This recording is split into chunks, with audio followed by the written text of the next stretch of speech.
ಏನು ನಾನು ವಾಚ್ ಹಾಕೊಳಲ್ಲ, ನಾಳೆ ನಾನು ದುಡ್ಡು ತಗೊಂಡು ನಾನು ವಾಚ್ ಹಾಕೊಂಡಿರ್ತೀನಿ, ಅದು 70 ಲಕ್ಷದ ಇರ್ಬೋದು, 1 ಕೋಟಿ ಇರ್ಬೋದು, ನನ್ನ IT ರಿಟರ್ನ್ ಪ್ರಕಾರ ಅದು ಕರೆಕ್ಟ್ ಇದ್ರೆ ಮುಗೀತಲ್ಲ. ಈಗ ಮೋದಿ ಅವರು ಮೋನೋಗ್ರಾಮ್ಡ್ ಸೂಟ್ 10 ಲಕ್ಷದ ಸೂಟು ನರೇಂದ್ರ ಮೋದಿ ಅಂತ ಬರ್ಕೊಂಡು ಹಾಕೊಂಡ್ರು. ಯಾಕೆ ಕೇಳಿದ್ರೆ ನೀವೆಲ್ಲ 10 ಲಕ್ಷ ಸೂಟ್ ಎಲ್ಲಿಂದ ಬಂತು, ಯಾಕೆ ಬಂತು? 1,000 ಕೋಟಿ ರೂಪಾಯಿ ಮಾಲೀಕರ ತಗೊಂಡಿರ್ತಾರ. ಈಗ IT ED ಅವ್ರ ಕೈಲೇ ಇದೆ ಅಲ್ಲ, ಇವ್ರೆ ರಿಸಿಪ್ಟ್ ಕೇಳಿ ಮುಗ್ದೋಯ್ತಲ್ಲ.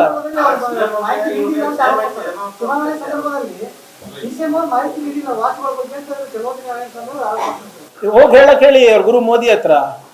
ಇಲ್ಲಿ ಬಂದೇ ಒದರಾಡೋದೇನಿದೆ? ಒಂದು ವಿರೋಧ ಪಕ್ಷದ ನಾಯಕರ ಜವಾಬ್ದಾರಿ ಏನ್ರಿ? ಯಾವ ಬಟ್ಟೆ ಹುಟ್ಟಿದೀವಿ, ಯಾವ ವಾಚ್ ಹುಟ್ಟಿದೀವಿ, ಯಾವ ವಾಹನದಲ್ಲಿ ಓಡಾಡ್ತೀವಿ? ಬಿಜೆಪಿ ಅವರಿಗೆ ವೈಯಕ್ತಿಕ ನಿಂದನೆ ಮಾಡೋದ್ ಬಿಟ್ಟು ಅವರಿಗೆ ಟಾಪಿಕ್ಸ್ ಇಲ್ಲ ಮಾತಾಡಕ್ಕೆ. ಇದೇ ನಿಮ್ಮ ಬಿಜೆಪಿ ಮಾಜಿ ಸಂಸದರೆಲ್ಲ ನನ್ನ ಬಗ್ಗೆ ಏನಾದ್ರು BMW ನಲ್ಲಿ ಓಡಾಡ್ತಾನ, ಇಲ್ಲಿ ನಿಮ್ಮ ಕಲಬುರ್ಗಿನಲ್ಲೇ ಹೇಳಿದ್ರಲ್ಲ ಎಲೆಕ್ಷನ್ ಟೈಮ್ನಲ್ಲಿ, ನನ್ನ ಎಲೆಕ್ಷನ್ ಟೈಮ್ನಲ್ಲಿ ಸದಾಶಿವನಗರ್ನಲ್ಲಿ 4 ಮನೆ ಅದ ಪ್ರಿಯಾಂಕ್ದು, ಎಲ್ಲಿ ತೋಟ ಎಲ್ಲಿ ಕೇರಳನಲ್ಲಿದೆ, ಕೂರ್ಗ್ನಲ್ಲಿದೆ, ಚಿಕ್ಕಮಂಗ್ಳೂರ್ನಲ್ಲಿದೆ, ಮಡಿಕೇರಿನಲ್ಲಿದೆ, ಹುಡ್ಕೊಡ್ರಪ್ಪ ಅಂತ ಹೇಳಿದೆ ನಾನು. ಇನ್ನ ಹುಡ್ಕ್ಲತ್ತಾನೆ ಯಾರು ಅವರು? ಸೊ ಬಿಜೆಪಿ ಅವರಿಗೆ ವಿಷಯ ಆಧಾರಿತ ಮಾತುಗಳು ಬರೋದಿಲ್ಲ. ಅವ್ರು ಏನಿದ್ರು ಕೂಡ ಹಿಂಗೆ ವೈಯಕ್ತಿಕ ಯಾವ ಚುಟ್ಟಿದೆ, ಯಾವ ಇದು ಮಾಡಿ.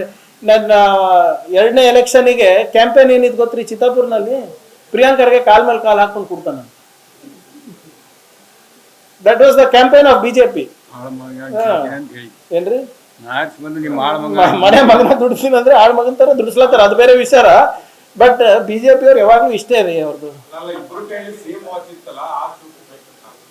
ಏನಕ್ಕೆ ಈಗ ಈಗ ನೀವು ಹುಟ್ಟಿರ್ತೀರಿ, ನಾನು ಹುಟ್ಟಿರ್ತೀನಿ, ಏನು ಒಂದೇ ವಾಚ್ ಮಾಡಿರ್ತಾರ ಅವರು?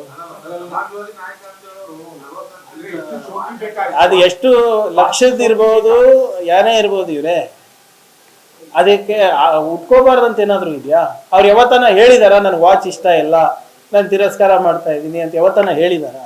ಏನಿದು ಈ ಚರ್ಚೆ ನಮ್ಮ ರಾಜ್ಯಕ್ಕೆ, ನಮ್ಮ ದೇಶಕ್ಕೆ ಬೇಕಾ ಹೇಳಿ? ನಾವು ಏನು ಬಟ್ಟೆ ಉಡ್ತೀವಿ, ನಾವು ಏನು ವಾಚ್, ಅದೇನಪ್ಪ ನಮ್ಮ ಆದಾಯ ಪ್ರಕಾರ ತಗೊಂಡಿದ್ರೆ ಒಳ್ಳೇದು, ಇಂದ್ರೆ ಬಿಡ್ರಿ. ಈಗ IT ED ಎಲ್ಲ ನಿಮ್ಮ ಕೈನಲ್ಲಿ ಇಲ್ಲ. ಏನು ಒಂದು ನೋಟಿಸ್ ಕೊಡೋಕೆ ಎಷ್ಟೊತ್ತು ನಿಮಗೆ ಹೆಂಗನ ಕೊಡ್ತಾ ಇದ್ದೀರಿ, ಇದಕ್ಕೊಂದು ಸೇರಿಸ್ಕೊಡಿ ಅಷ್ಟೇ.